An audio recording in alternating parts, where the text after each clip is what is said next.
Ibrani pasal 8.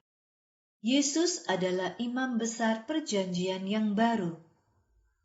Inilah hal utama yang telah kami katakan. Kita mempunyai imam besar yang duduk di sebelah kanan tahta Allah yang maha besar di surga.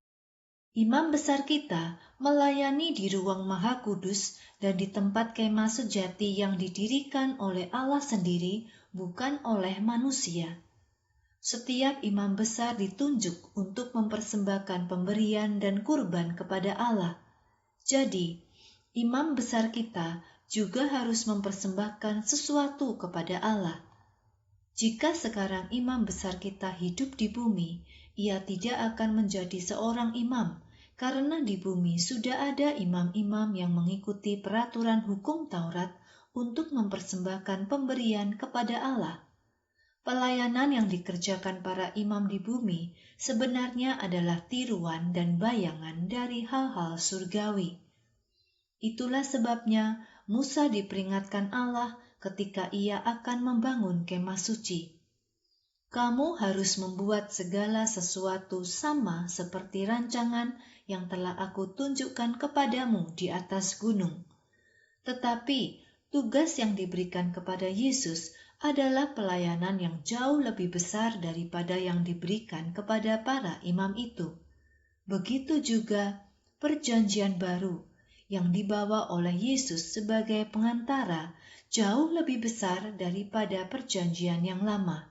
Dan perjanjian baru itu didasarkan pada janji-janji yang lebih baik.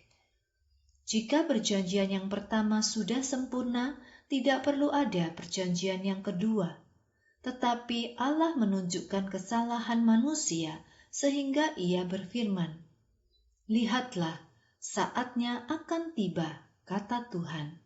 Aku akan memberikan perjanjian yang baru kepada orang-orang Israel dan orang-orang Yehuda. Perjanjian itu tidak sama dengan perjanjian yang aku buat dengan nenek moyang mereka ketika tanganku mengambil mereka dan memimpin mereka keluar dari Mesir. Mereka terus-menerus tidak menaati perjanjian yang sudah aku berikan, sehingga aku menolak mereka, kata Tuhan. Inilah perjanjian baru yang akan kubuat dengan bangsa Israel setelah masa itu, kata Tuhan. Aku akan menaruh hukumku di dalam pikiran mereka, dan aku akan menuliskan hukumku pada hati mereka. Aku akan menjadi Allah mereka, dan mereka akan menjadi umatku. Orang tidak lagi akan mengajar orang lain atau keluarganya dengan berkata, "Kenallah Tuhan." Sebab mereka semua akan mengenalku, baik orang besar maupun orang biasa. Dan aku akan mengampuni semua kesalahan mereka, dan aku tidak akan mengingat-ingat dosa mereka. Ketika Allah menyebutnya sebagai perjanjian yang baru, maka ia menjadikan perjanjian sebelumnya menjadi perjanjian yang lama, dan segala sesuatu yang lama akan segera lenyap.